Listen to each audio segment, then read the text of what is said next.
¿Quiénes son esos agentes? Bueno, sabemos que es el capital concentrado y ya más concentrado porque siempre ha existido un capital concentrado, pero ahora no es de la región ni del país, es global. El trabajo de Fredrik Gertten no es simplemente hacer documentales, es poner una cámara donde el poder no la quiere. Se ha enfrentado a multinacionales, ha cuestionado a quienes diseñan ciudades para el coche en vez de para las personas y ha seguido el rastro de los fondos de inversión que compran barrios enteros para expulsar a quienes los habitamos, algo que aquí, en Donostia, nos toca muy de cerca. In the Greater Toronto Area of the last 30 years, housing prices have increased by 425%. Then we start asking, who's going to live in cities? Who are cities for? I've seen the whole area change. They start buying up properties because it's a fantastic investment for them. When I hear people today saying it's gentrification, one reaction, an ironic reaction, is if only. It's much deeper than that.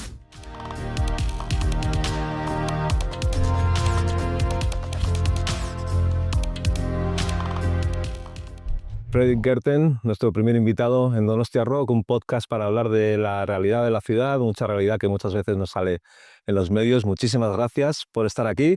Estás aquí para un ciclo de cine sobre ciudades que organiza Mateo Visirik y hoy se proyecta tu documental Push.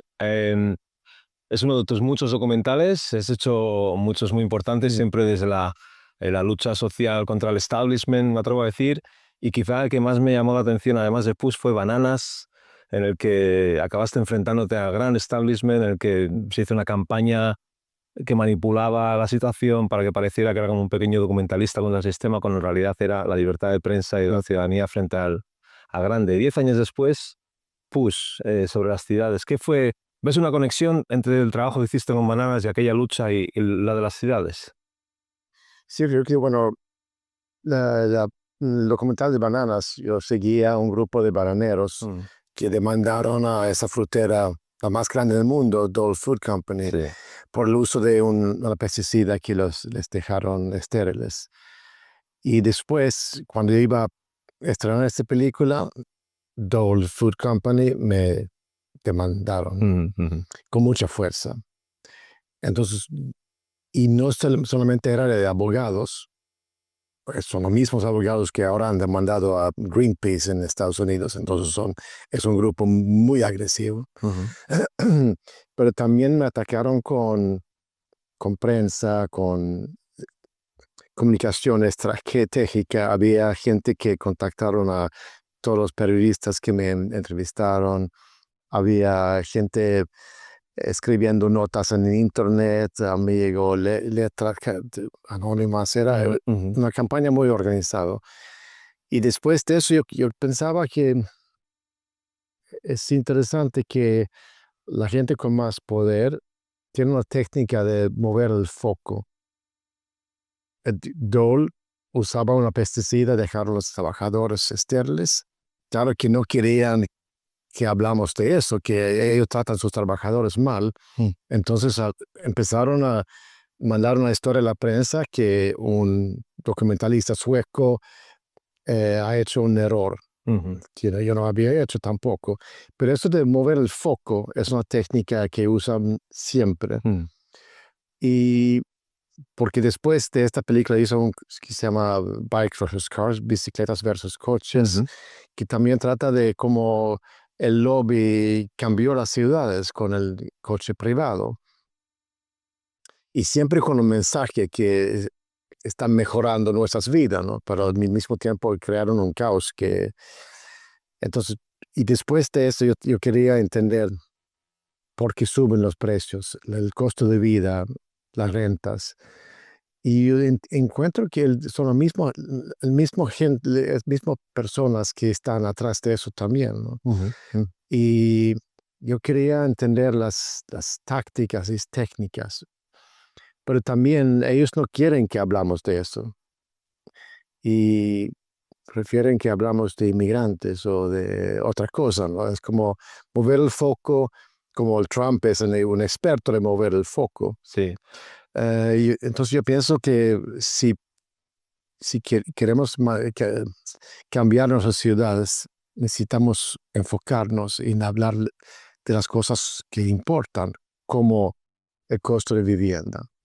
Es curioso que menciones eso porque en Donosti tenemos probablemente el mayor problema de vivienda del Estado, uno de los mayores problemas en Europa en comparación de precios con ingresos, pero es verdad que el foco siempre se intenta dirigir muchas veces a otras cuestiones, ¿no? Últimamente se habla mucho de la seguridad en esta ciudad, como si de repente se hubiera convertido en un lugar muy inseguro, y siempre son esos mismos agentes, ¿no? Y me parece interesante que encontraras que eran los mismos agentes los que estaban detrás de problemas como el de Bananas o el de Cars versus Bikes, y también están detrás del problema de la vivienda. ¿Quiénes son esos agentes? Bueno, sabemos que es el capital concentrado y ya más concentrado porque siempre ha existido un capital concentrado, pero ahora no es de la región ni del país, es global. Entonces el patrón, el dueño de casas en España es un fondo un private equity, fondo de Estados Unidos, sí, Blackstone, sí. que son los...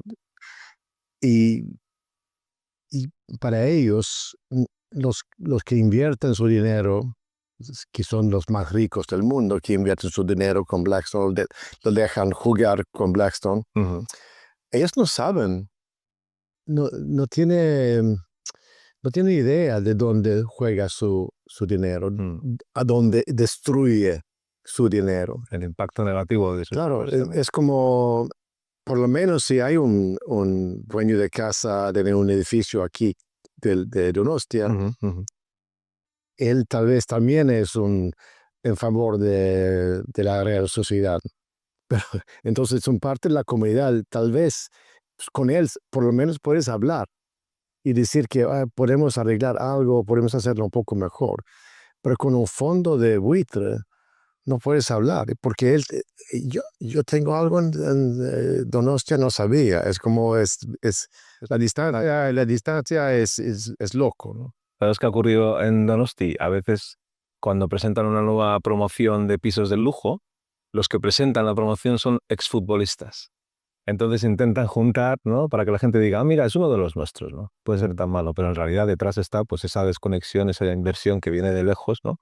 Con un propósito que nada tiene que ver con el interés general. Y hacer una ciudad mejor, mejorar algo, ¿no? Es como, es crecer dinero todo el tiempo. ¿Cómo confrontamos esa realidad como ciudadanos? ¿Qué métodos tenemos? Bueno, mi método es buscar conciencia, entender cómo funcionan las cosas. Yo creo que, porque a veces nuestra realidad es muy confuso, es muy intenso todo, es muy violento. Yo creo que si, por ejemplo, esta noche vamos a ver mi documental Push, que está buscando un patrón global. Yo creo que si vale la pena buscar también lo que está pasando aquí, en Donostia también pasa en todo el mundo.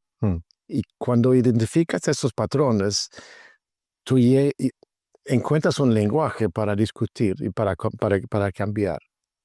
Y yo creo que uno de los mensajes más importantes y que el impacto que ha tenido este documental es el mensaje que una vivienda digna es un derecho humano, que no suena muy radical, porque es un derecho ya firmado del Estado español o todos los países del mundo, porque está... Sí, está contemplado en la Constitución, sí, en muchos países, sí. Entonces, una expresión así cambia algo, porque ellos, los que manejan el lenguaje, el debate, siempre hablan del mercado de vivienda, siempre conexión mercado. Sí. Yo creo que si cambiamos este lenguaje y decimos, ok, aquí no trata de mercado, trata de un derecho básico. Sí. Y la gente que trabaja en este edificio de San Sebastián, es su deber garantizar este derecho a la población, a los trabajadores de esa ciudad. Exacto, pero en cambio suelen concentrarse mucho, el gobierno actual desde hace muchos años, en garantizar el derecho del inversor a tener libertad de inversión. Porque como dices, ves la vivienda como un mercado. Y cualquier cosa que intente limitar esa inversión es una limitación de una supuesta libertad, ¿no? Se parece un poco a, decías antes, cómo nos habían vendido el lobby del coche, con la falsa libertad de muévete en coche, ve a donde quieras, pero en realidad coarta la libertad de los demás porque no hay sitio para coches para todos, ¿no? Estuve pensando eso, ayer estuve en Pasajes, que ahora hay mucho menos pescado en los mares, ¿no? Cierto. En esta ciudad ahora hay menos vecinos Sí. de la ciudad. Entonces, hay una industria que es bueno y sirve para todos, pero si no lo cuidamos, perdemos toda la idea de tener turismo, ¿no? Sí. Porque yo también me gusta viajar, me gusta entender, conocer el mundo. Sí. Pero yo estuve aquí la primera vez hace 40 años y sé que ha cambiado mucho. Bueno, Claro. cualquier ciudad cambia mucho, pero es obvio que hay menos vecinos ahora en el casco viejo, por ejemplo. Es verdad que la presión turística en los últimos 10, 15 años ha subido de manera desproporcional. Sí, y todos perdemos algo. También el contenido de esta ciudad como turistas no es tan único más. Ha cambiado. Es un paralelismo muy interesante que haces con los peces del pescado local, porque un amigo mío me decía, aquí se pesca mucho la anchoa, es muy típico de aquí, la anchoa del Cantábrico. Pero como hubo sobrepesca, durante creo que 2 o 3 temporadas se prohibió pescar para que los bancos se recuperaran, ¿no? Digamos, podemos hacer un paralelismo con Donosti. En vez de tanta presión y seguir expulsando ciudadanos, darnos un poco de aire, ¿no? Reducir la presión, ayudarnos a encontrar viviendas, modelar el turismo de manera que nos beneficie, ¿no? Tiene un poco sentimiento como de conservación natural, ¿no? Sí, pero es una idea que aquí choca mucho, todavía no se entiende porque siguen teniendo esa idea de inversión, negocio, mercado.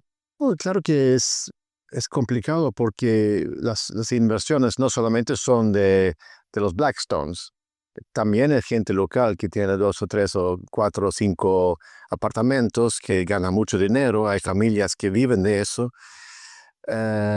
Y claro que hay un costo político también de mover ese asunto, pero yo creo que es necesario. Sí. Yo creo que es necesario porque una casa no debería ser una inversión si tiene un impacto a tus vecinos. Claro. Yo creo que la otra cosa es que también es importante tener protección a los vecinos, a los inquilinos. ¿Qué tipo de protección? ¿Cómo se...? Como un contrato garantizado y que no pueden subir la renta con 50 o 100%. Para alquiler, sí. No, es como un modelo más estable, donde los precios suben con el índice o no sé cómo se explica, pero sí, es índice. Es como sería normal, ¿no? Sí, estamos en una situación parecida ahora mismo aquí. Cuando Podemos estuvo en el gobierno de España, creó esta nueva ley que permite declarar ciudades como zonas tensionadas y tras esta declaración se fijan una serie de índices para limitar el precio de las rentas.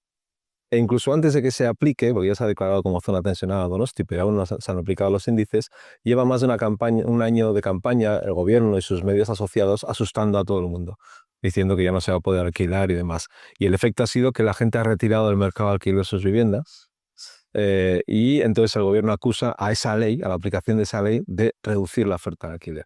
Cuando en realidad es que ellos, como has dicho antes, han cambiado la conversación y el ángulo, han asustado para que la gente piense algo que no es, ¿no?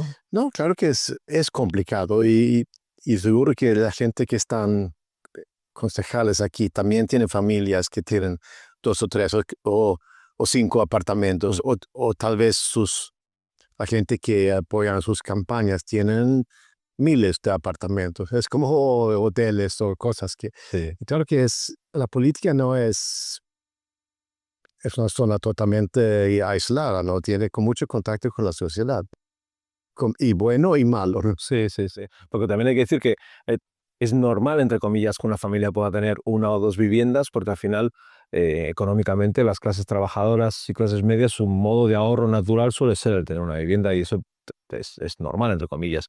Pero el que aspira a tener 3, 4, 5, 6 y que está claro que el propósito de tener esa vivienda no es habitar en ella, sino especular, yo creo que estoy encantado de limitar ese derecho y priorizar el derecho a la vivienda de los demás. Creo que esa es la mentalidad que hay que empezar a... Además, vivimos en temporada también de la historia con las plataformas como Airbnb, Booking y otros. Y yo creo que ninguna ciudad sabía cómo el efecto que iba a tener. el efecto, obvio. Sí. Pero ahora la experiencia existe en todo el mundo y ciudades en todo el mundo están tratando de limitar el impacto de Airbnb. Muchas ciudades también aquí en España no dejan ni una licencia más o tratan de cambiar. Yo creo, por ejemplo, en Cataluña hay mucha actividad en ese sentido. En Ámsterdam han prohibido Airbnb en el centro de la ciudad. Sí. También en Ámsterdam quieren cerrar tiendas que solamente venden para turistas, cosas tontas, camisetas, y que yo veo mucho aquí también. Están proliferando mucho cada vez en Donosti. Porque está sacando negocio local. Exacto. Y empresas pequeñas que antes podían tener un local en el centro para hacer cosas, o producir o vender. Sí. Pero ahora, como las rentas también suben, y porque la gente que vende mugre pagan más. Sí. Y yo creo que el contenido de una ciudad, que también es lo que buscamos, ¿no? Y si amamos los pequeños empresarios, tenemos que cuidarlos también. Sí, claro, con los comerciantes locales que además dan identidad, ¿no? Hace poco le hemos dado una medalla al mérito ciudadano a una pastelería que lleva 150 años. Mira, ya hace ciudad, ¿no? Aquí todavía tenemos el Airbnb operando, hay unas 1.300 viviendas de Airbnb. Si bien es cierto que en algunas zonas ya no se van a poder abrir, los que tienen licencia de Airbnb no caducan esas licencias. Y cuando se vende ese piso a alguien, se vende con la licencia. Obvio que es un activo explotable. Sería fácil cerrar eso. Eso sería poder legislar. Es como es boom boom. Exacto. Hay ciudades como Bruselas o Ámsterdam que han prohibido alquilar la vivienda en los 3 años siguientes después de comprarlo, para evitar la especulación. ¿Crees que eso es una solución que se podría muy fácil explorar? Muy fácil.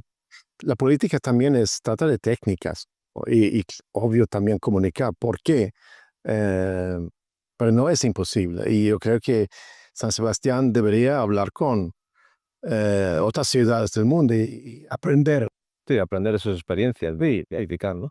Hablabas antes de la complejidad de tener que explicar el problema de la vivienda. ¿Cuál fue la parte, quizá, el mayor desafío a la hora de explicar la problemática para que la mayoría de la gente entendiera qué está pasando en realidad con la vivienda en las ciudades? Yo creo que para mí hacer un documental como este también es un viaje de entender para mí mismo, ¿no? Porque es complejo, ¿no? Sí. La izquierda siempre han hablado, usar esa palabra gentrificación. Sí. Que yo pienso que es un poco blando. Porque gentrificación también puede ser un fenómeno natural. Cada una generación vieja se va y viene otra y renovan las casas. Es como, tal vez es algo, no es tan malo. Pero estoy hablando en el documental con una socióloga británica, Saskia Sassen. Saskia Sassen trabaja mucho la idea de que las ciudades hoy en día se diseñan como mercados y de que quieren ser espacios para la ciudadanía, ¿no? Reclama el derecho a la ciudad. Muy reconocida como cientista. Pero ella dice que gentrificación no es suficiente, es mucho más profundo.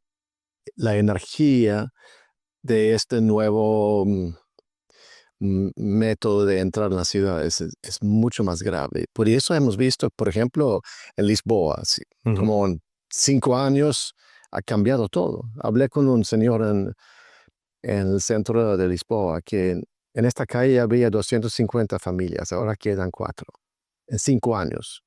Yo sé que en un barrio de Atenas ha salido 75% de la población. Qué bueno. Es muy, muy agresivo. Y el cambio es radical. Y yo creo que cualquier político de cualquier color Sí, debería entender que esto no es bueno. exacto. Y que de ahí el nombre push, que no es un proceso natural de gentrificación, sino que hay intereses que están impulsando y acelerando este Claro, proceso. el push significa empujar gente fuera Sí. de la ciudad. ¿Y sustituirlo por qué? ¿Cuál es el sustituto? Sí, pero lo interesante con push, Mm, empujar, es que también podemos push back. claro. Entonces, me interesa esta energía, que la resistencia es importante. ¿Hay algún ejemplo internacional que hayas podido observar donde la resistencia esté funcionando o algún, no sé si es cultural o es metodológico, alguna manera en que estén resistiendo este push? Yo creo que, por ejemplo, el ejemplo de la existencia de Podemos es un parte de eso también, ¿no? Que empezó con el crisis allí, estaba muy ligado a la crisis. Entonces, Ada Colau, que ya estaba como alcaldesa de Barcelona, también es un parte de eso. Hay gente en este país, tal vez más que en otros, Sí. que hay mucha conciencia de esas fuerzas, porque ya España ha sufrido más que otros países. También en Irlanda hay mucha conciencia de eso. Sí. Pero claro que yo creo que en Francia hay mucha resistencia. Yo creo que existe en muchos lugares. Sí. Y en todo el mundo. O como bien señalas, Podemos nació de esa resistencia, ¿no? Uno de los grandes problemas es que la gente se siente expulsada de sus ciudades y por lo tanto de sus vidas y de sus oportunidades, ¿no? Y es un problema generacional. Entonces, la gran lucha que tenemos sobre todo aquí en Donosti es intentar que se haga algo, ¿no? Vamos a terminar ya. Un mensaje que mandarías a los donostiarras referido a su presente y a su futuro, tú que conoces porque has estado aquí en diferentes momentos de... Bueno, tenéis una ciudad muy bella, una cultura muy fuerte. Estuve aquí con la tamborada, increíble. Y este orgullo de su ciudad debería convertirse también en una defensa a su ciudad. Y vale la pena buscar un entendimiento de lo que está pasando, que no es único para San Sebastián, es un fenómeno global. Y vale la pena ver mi película. Si no llegan a la proyección esta noche, está también el Filmin. Estoy de acuerdo que todos los donostiarras deberían ver Push y me parece un gran mensaje que el orgullo de donostiarra es defender la ciudad tal y como la conocemos. Fredrik Gertten, muchísimas gracias y que tengas suerte haciendo muchos más documentales.